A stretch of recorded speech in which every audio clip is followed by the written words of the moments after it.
우리 주님의 은혜와 평강이 영과 진리로 예배하는 모든 성도님들께 넘치기를 바랍니다. 한때 중동에 IS라고 하는 테러 단체가 있었습니다. 유일신과 성전이라는 단체인데요. 이 단체가 아주 극단적인 이슬람 분파죠. 그저 테러 단체 정도로 인식을 했는데 어느 순간 이라크와 시리아를 아우르는 엄청난 단체로 커져서 그들이 IS 국가, 그러니까 이슬람 근본주의 국가를 세우겠다고 그렇게 선포하는, 그렇게 되기까지 했었습니다.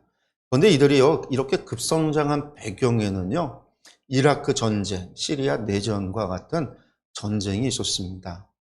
우리가 알다시피 이라크 전쟁은요, 이라크에 생화학 무기가 있다고 해서 일어난 전쟁이었죠.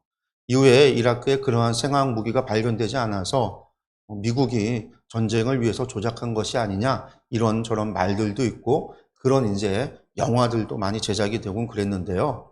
어쨌든 이라크의 이 후세인을 몰아내고 이라크의 민주정부를 세우는 그런 전쟁이었습니다. 근데 그 과정에서 얼마나 많은 이라크 군인들이 죽었는지 몰라요. 물론 전쟁이었으니까, 전쟁에 군인으로 참여했으니까 어쩔 수 없다, 이렇게 이야기할 수 있을지 모르지만은요, 여러분들 그 가족들은 아버지를 잃고 형을 잃는 그런 이제 슬픔을 겪을 수밖에 없었던 거죠. 그렇게 생겨난 수많은 고아들, 전쟁 고아들이요, 결국 IS에 참여하게 돼요. 미국에 대해서, 서방 나라들에 대해서 아주 분노를 가지고 이 테러 단체에 참여하게 돼요. 특별히 또 이 IS에서 그런 아이들, 고아들을 대상으로 본격적인 포교를 했고 받아들였던 거죠. 그래서 이 IS가 그렇게 급성장할 수밖에 없었던 거예요. 근데 그 전쟁에서 얼마나 많은 고아들이 만들어졌겠어요. 그리고 그들에게 가져있는 전쟁에 대한 분노는요, 말로 다 할 수 없는 거죠. 그러니까 이 전쟁이 미국의 입장에서야 후세인의 독재에서 이라크를 해방하고 생화학 무기로부터 지구의 안정을 지킨다, 뭐 이런 이유로 이야기를 할 수 있을지 모르겠지만, 그 이라크 사람들에게 있어서는요, 미국은요 무조건 환대할 수 있는 그런 나라가 결코 아니라는 거죠. 저도 사실 이러한 일들을 잘 알지 못했어요. 그저 미국이 승리했고 이라크 독재로부터 해방되었다, 후세인은 나쁜 사람이다, 그 정도로만 알고 있었죠. 그렇게 생각을 했고, 그 땅에 사는 사람들이 당하는 그 전쟁으로부터 당하는 그 고통과 같은 것들에 대해서는요, 생각해 본 적이 없습니다. 그런데 제 친구, 동기 중에 시리아에 선교사로 나가 있는 친구가 있어요. 그 친구가 시리아 선교를 하는 가운데 시리아 내전이 일어나서 그 친구가 이제 요르단으로 피난을 하게 됐고, 그 요르단에서, 시리아에서 도망 나온 그 난민들을 대상으로 난민 사역을 하는 선교를 하고 있는데, 그 친구가 이제 그곳에서 특별히 이 난민들 중에서도 고아들을 대상으로 고아원을 하고 있어요. 그 친구에서 이 IS가 그렇게 급성장하게 된 이야기를 듣게 된 거죠. 아, 그러면서 그렇구나. 그 전쟁에서 얼마나 많은 고아들이 발생을 했고, 그 아이들이 이 전쟁에 대해서 얼마나 분노할까. 그래서 이 IS가 이렇게 커졌구나라는 걸 알게 됐어요. 그렇습니다. 우리는요, 영화와 드라마를 통해서 전쟁의 밝은 면만을 보아왔어요.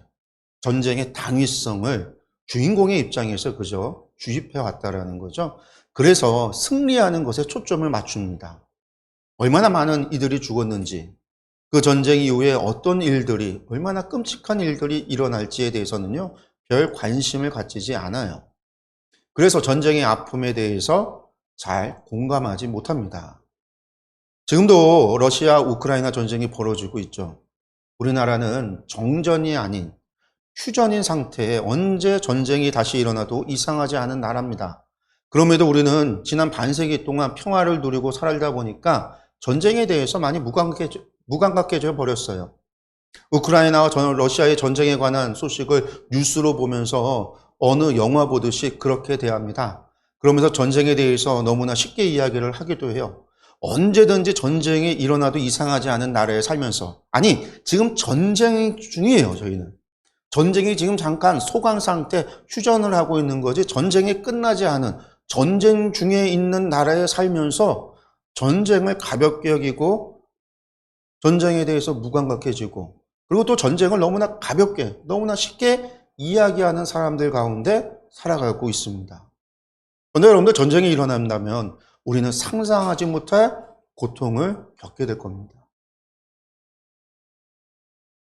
그래요. 전쟁에 대한 이러한 관점. 사실 이런 게 오늘날 예전에는 항상 주인공의 시점에서 전쟁이 그려져 왔다면 어느 순간인가부터 이러한 반대편의 입장, 반대편의 관점에서 그려지는 영화들도 있어요.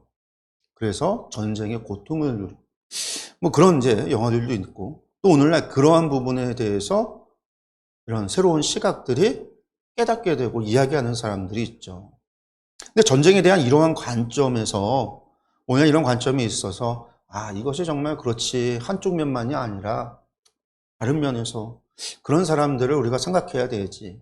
뭐 이러한 관점에서 우리가 성경을 읽는다. 성경에서 전쟁을 명령하는 그런 말씀을 읽는다라고 한다면요. 이 말씀을 이해하기가 너무나 어렵게 돼요. 그렇죠. 왜 하나님께서 이러한 전쟁을 용납하실까? 이런 질문이 먼저 나오게 되니까요. 이러한 전쟁을 왜 명령하실까? 전쟁이 아무리 당위성이 있어도 그 안에서 겪게 될 고통과 아픔, 그 어린아이들의 겪게 될 그런 끔찍한 일들을 그 당위성이 전부 다 정의다라고 이야기할 수 있을까라고 하는 관점에서 본다면 성경의 말씀은요, 이해할 수 없는 말씀이 돼버리고 맙니다. 이에 대해서는요, 분명 제가 앞서 여러 차례 오늘날의 가치로서 과거의 역사를 평가해서는 안 된다라고 답을 드렸어요. 오늘날의 이런 가치관과 이런 생각을 가지고 무조건 성경을 읽고 성경을 이해하려고 한다면 분명한 문제가 있다라는 거죠.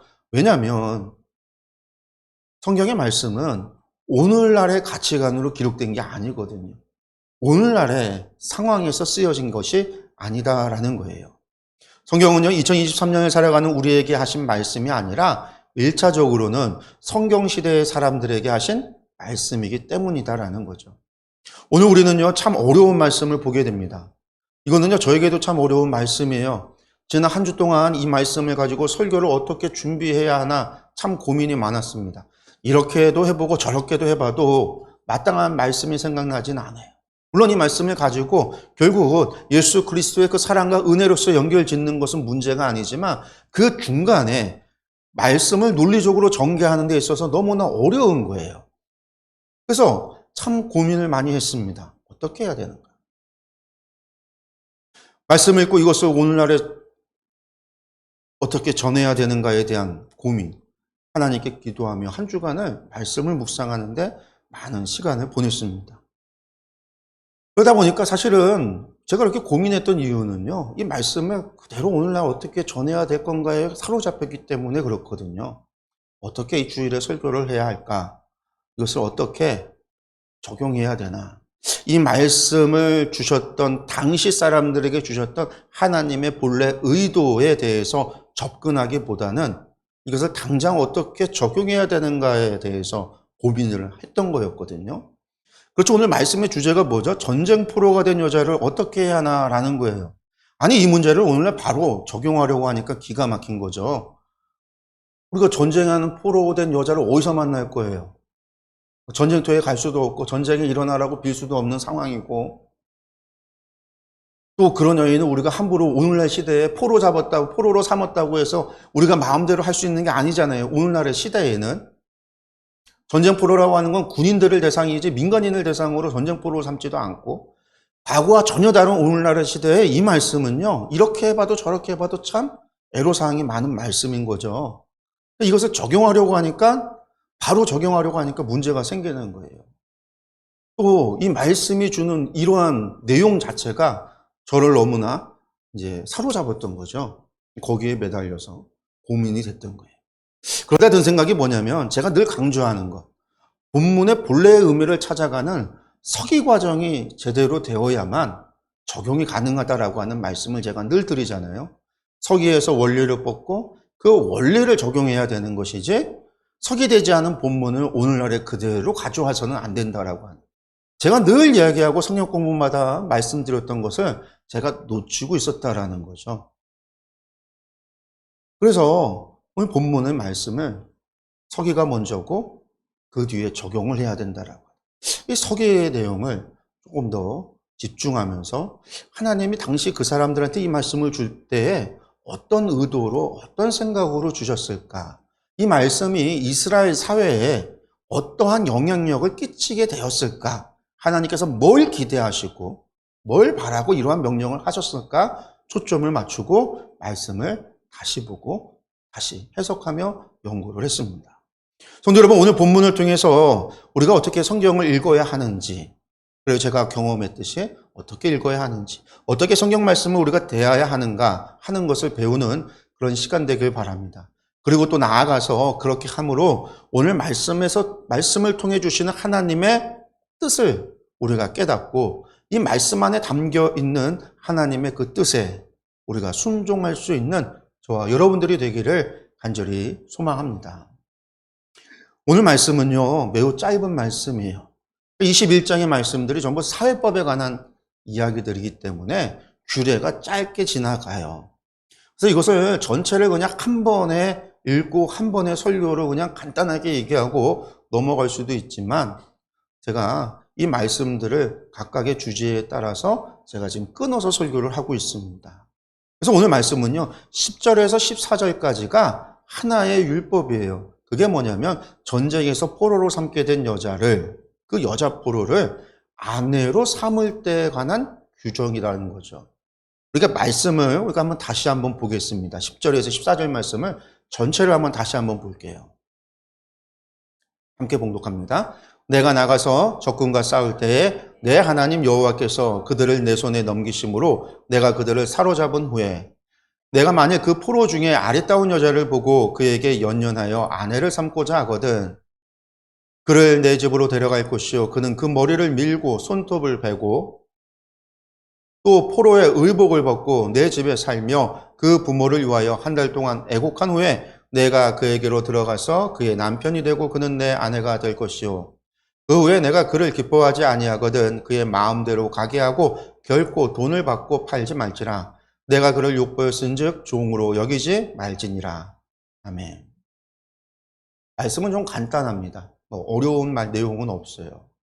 근데 성도 여러분, 일단 이 말씀은요, 누가 누구에게 주신 말씀이죠?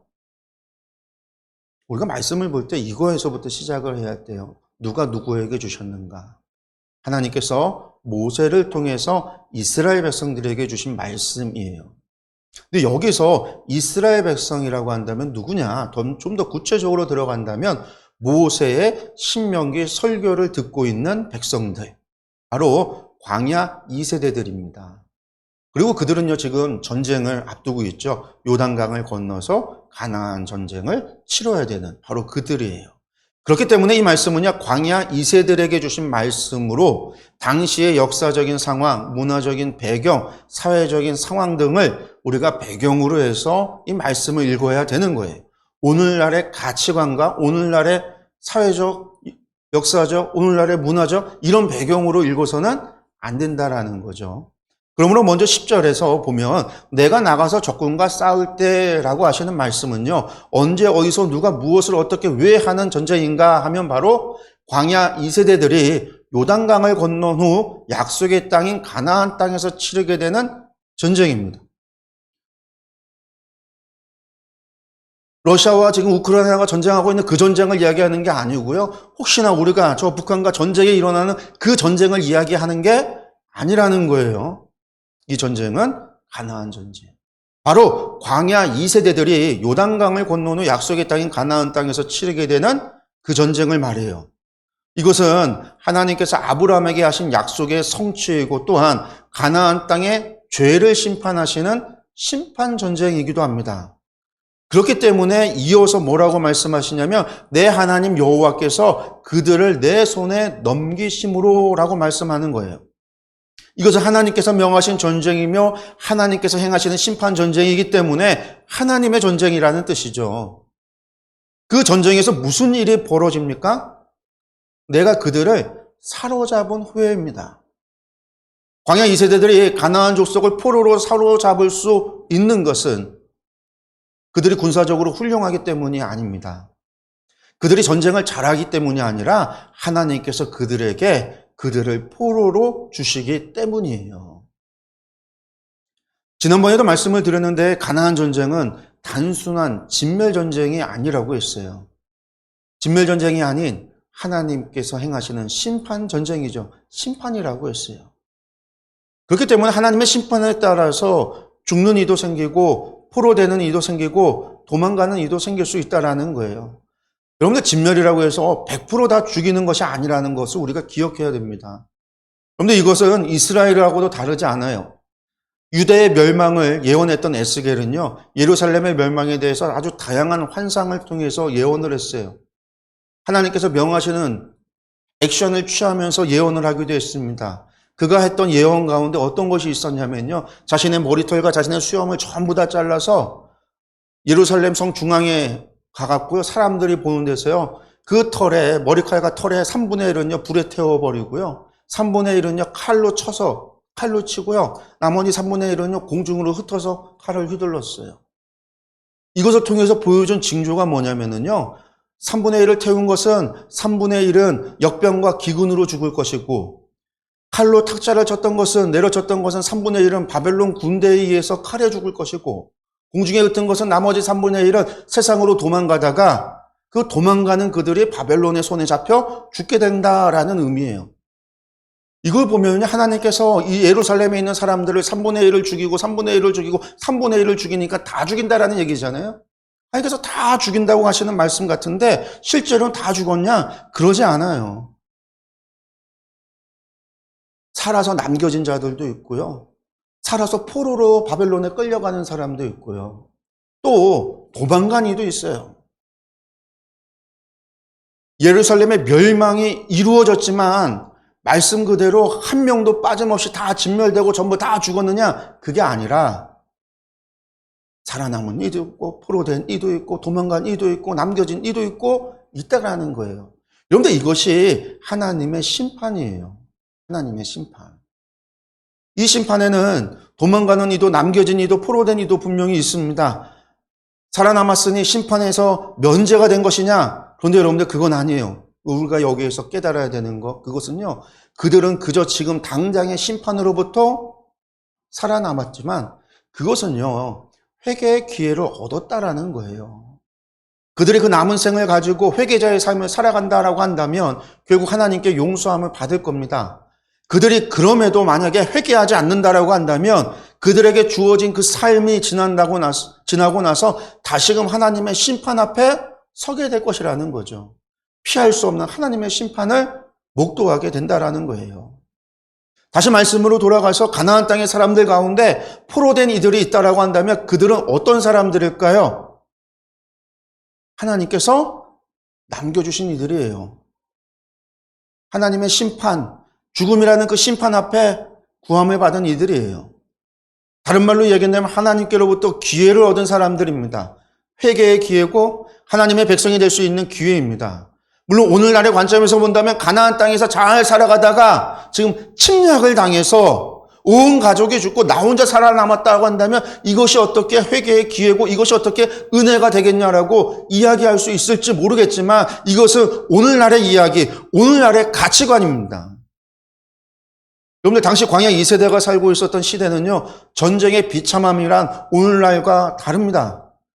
훨씬 더 심하고 훨씬 더 무섭고 두려운 일이에요. 남녀노소를 가르지 않고 군인들만도 아니에요. 모든 사람들이요, 전쟁의 대상이 돼요.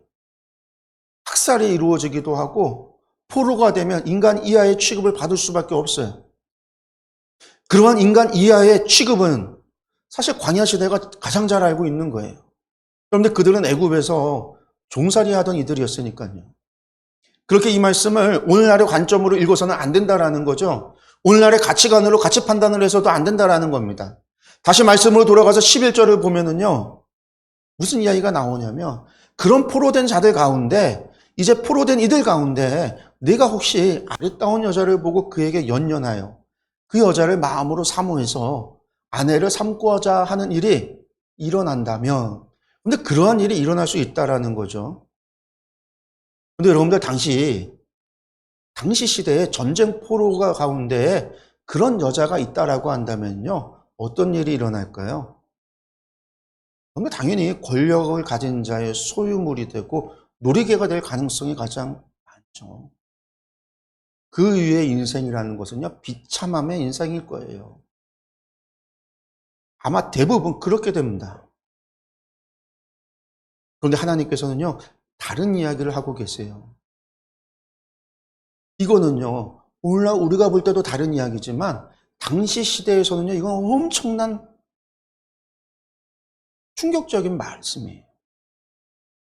말씀 다시 보면 12절과 13절 말씀입니다. 그를 내 집으로 데려갈 것이요 그는 그 머리를 밀고 손톱을 베고 또 포로의 의복을 벗고 내 집에 살며 그 부모를 위하여 한 달 동안 애곡한 후에 내가 그에게로 들어가서 그의 남편이 되고 그는 내 아내가 될 것이요. 아멘. 하나님께서 무엇을 명령하시냐면요. 그 포로된 여인을 집으로 데려가서 그 머리를 밀고 손톱을 깎으라 이렇게 말씀하셨어요. 여러분들 여기서 머리를 베고 손톱을 깎는다라는 것은요. 학자들이 무엇이라고 이야기하냐면 이것은 정결의식이다라고 말씀을 해요. 아마도 가나안 여인들이 머리 장식과 손톱으로 장식하는 그러한 모양이 이스라엘과 달랐기 때문에 또 그러한 것들이 대부분 종교적인 풍습을 가지고 있거든요. 머리의 모양과 손톱의 치장과. 우리가 이제 아프리카 원주민들 보면 이상하게 꾸미고 있는 것들 보잖아요. 우리가 이집트만 봐도 이집트 벽화에 나오는 이집트 사람들이 꾸미고 있는 모습들을 보잖아요. 이스라엘과 달라요. 그런 것들을 제거하라라는 것. 이건 다른 이야기로 한다면 이것은요, 정결례를 이야기한다라는 거예요. 부정한 것을 씻고 정결하게 바꾼다라는 거죠. 그렇게 정결하게 되어져야 되는 이유는 뭐냐면 이스라엘의 구성원으로 들어오려면 정결례를 거쳐야 되기 때문입니다. 먼저 정결례를 행해야 하고 그 다음에 무엇을 해야 하느냐? 포로의 의복을 벗어야 한다라는 거예요. 포로 의복을 벗는다라는 것은요, 이제 자유인이 된다라는 이야기죠. 그리고 다른 말로 당시에 무슨 포로복이 따로 있었겠어요. 지금 우리야 감옥에 가면요, 제수복이 따로 있어요. 당시에는요, 그런 게 어디 있어요. 잡혀왔으면 그가 입고 있었던 옷, 아마 좋은 것을 입고 있었으면 다 빼앗겼을 것이고, 그냥 뭐 헐벗고 아니면 찢어지고 더러운 옷으로 그냥 대충 감추고 있는 그런 옷을 입고 있었을 텐데, 그게 포로복이라는 거예요. 그것을 갖다 벗어버려야 된다라는 것은 포로에서 자유인이 된다라는 의미도 있지만, 누구나 봐도 저 사람은 포로고 노예고 종이라는 걸 알지만 그것을 바꿔준다라는 것은 유대인들로부터 구별되지 않도록 한다라는 뜻이에요. 하나님께서 그렇게 그들을 받아들여야 된다. 이제 포로가 아니다라는 거예요. 근데 여러분들, 당시에 이들이 전쟁에서 포로된 사람들이에요. 그냥 노예가 아니잖아요. 여러분들, 전쟁 포로, 전쟁 노예는요, 거의 가축과 같은 취급을 받았어요. 소유한 사람이 임자예요. 마음대로 죽여도 아무 상관이 없어요. 그런데 그런 취급이 아니라 자유인으로서 이스라엘 사람들과 같은 차별이 없어야 한다라는 의미의 말씀이에요. 놀랍죠? 그 여인을 네가 사랑해서 아내로 가지려면, 소유하려면 유대인들과 이스라엘인과 차별하지 말아야 된다라는 거예요. 동등한 권한을 줘야 된다라는 거예요. 그리고 그 여인이 자신의 가족을 잃은 일에 대해서 한 달 동안 슬퍼할 수 있도록 애통할 수 있는 기간을 주고 그 이후에 결혼을 해야 한다. 이렇게 말씀하고 있어요. 그렇습니다. 하나님께서 전쟁의 슬픔을 애도하도록 허락하고 있어요. 여러분들, 그것이 심판 전쟁으로 심판받아 죽을 죄를 지었기 때문에 죽어 마땅하다 하더라도요, 남겨진 가족은요, 부모를 잃고 형제를 잃고 친척들을 잃고 친구를 잃은 슬픔이 있잖아요. 하나님께서 그 애도할 수 있는 기간을 허락하고 있는 거예요. 그리고 그런 애도의 기간이 끝난 이후에 정식으로 아내를 삼아야 한다라고 말씀해요. 여기서 히브리어로 뭐라고 아내를 표현하냐면요, 레 이사라고 표현을 해요. 여러분들, 이사라고 하는 것이 아내라는 뜻인데 성경은요, 본처와 첩을 구분하지 않고 이사라고 그래요. 우리야 본처, 첩이라는 게 나눠져 있지만 이스라엘은 그렇지 않다라는 거죠. 본처와 첩의 구분이 없어요. 그냥 이사예요. 정식 아내라는 의미예요. 그러니까 이 여인은요, 포로지만 노예가 아니고 포로고 종이 아니라는 거죠. 내가 마음대로 노리게 삼아서 내 옆에 뒀다가 언제든지 버릴 수 있는 그런 여인이 아니라 나의 정식 아내라는 거예요. 그 얘기는요, 정식 아내이기 때문에 하나님의 율법으로 보호받을 수 있다라는 이야기이기도 해요. 그렇기 때문에 이 뒤에 말씀 이혼 후에 다시 종이 되지 않는다라는 거죠. 모세의 율법에는요, 특별한 경우 여자가 부정한 행위를 해서 그 부정함이 발견되었을 때 그와 같은 일이 벌어지면은요, 이혼 증서를 써서 이혼할 수 있도록 법적으로 되어져 있어요. 근데 포로된 아내의 경우에는 물론 달라요. 남편이 그 아내를 기뻐하지 않을 때 이혼을 허락합니다. 이걸 보면 유대인 여자들과 차별을 두고 있는 것이 아니야? 이렇게 생각을 할 수 있어요. 근데 여기서 기뻐하지 아니하거든이라는 말이 뭐냐면은요, 기뻐하지라고 번역이 된 히브리어는 하파츠라고 하는데 이것은 감정적인 기쁨을 경험하다 그런 의미예요. 특히 남자들이 여자에게 이성적인 사랑의 감정을 느낄 때 이 하파츠라는 단어가 사용이 되는 거예요. 그러니까 본문의 말씀의 뉘앙스, 이 담겨져 있는 의미는 어떤 의미냐면 그 여인을 아내로 삼을 때에 여자에 대한 사랑의 감정이 컸다라는 것을 의미해요. 그것을 암시하고 있는 거예요. 그렇기 때문에 기뻐하지 아니하거든이라는 말은 이제 아내를 데려올 때와 다르게 그의 마음이 식어져 버렸을 때라는 의미입니다. 그렇게 식어졌다 할지라도 뭐라고 말씀하시는 거냐면 자기 마음대로 그녀를 종으로 여겨서는 안 된다라는 거예요. 이것은 이스라엘 백성 중에서 여인이 종으로 팔렸을 때, 집이 망해서 나중에 여인이 종으로 팔렸을 때 그녀를 아내로 삼았다가 다시 종으로 되돌릴 수 없다라고 하는 법이 있어요. 이 경우와 동일한 이야기예요. 그러니까 이 말은 이방 여인, 포로된 여인이라 할지라도 신분이 변한 후에 하나님의 백성의 딸들과 동일한 대우를, 이스라엘 백성들과 동일한 대우를 받아야 되고 동일한 권리를 누려야 된다라는 이야기예요. 여러분들, 이러한 하나님의 말씀은 당시 시대에 있어서는 정말 파격적인 말씀입니다. 전쟁 포로에서 이렇게 대우하는 경우는 세상 천지에 없어요. 정말 여자에게 홀려서 여자의 신분을 높여줄 수는 있지만 그런 경우 있잖아요. 전쟁을 했는데 그 전복했던 지역에 아름다운 여자를 보고서는 그냥 아내로 삼아서 눈이 홀려서 그냥 그 여자한테 막 빠져드는 경우는 있을 수 있어요. 우리가 영화로도 그런 것을 볼 수가 있죠. 그런데 이거는 그런 경우가 아니에요. 왜? 이거는 법률로서 정하는 거니까요. 아무도 그렇게 해서는 안 된다라는 거예요. 그렇게 할 수 없다라는 걸 법으로 정했다라는 거예요.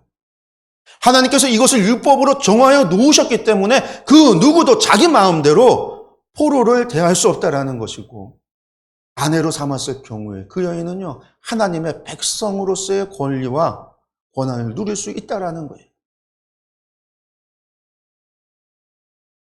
이들도 하나님의 백성이 된다라는 거죠.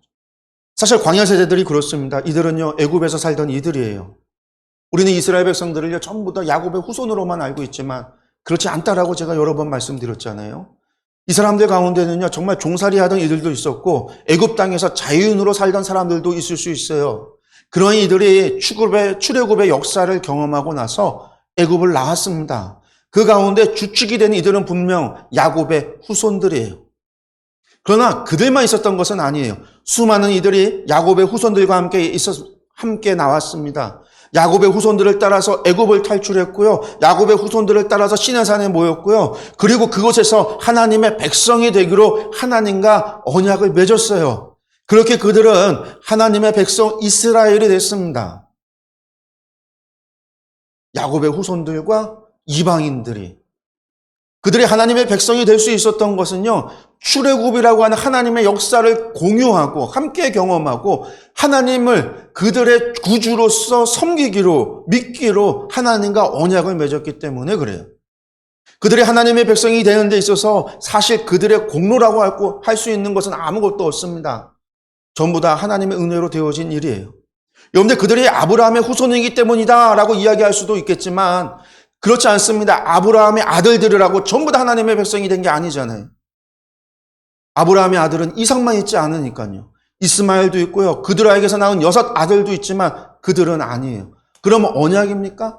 그래요. 언약은 하나님께서 아브라함과 이삭과 야곱에 맺었습니다. 그래서 아브라함과 이삭과 야곱으로 이어졌죠. 그러나 야곱에게서 12아들들로 이어지지는 않았어요.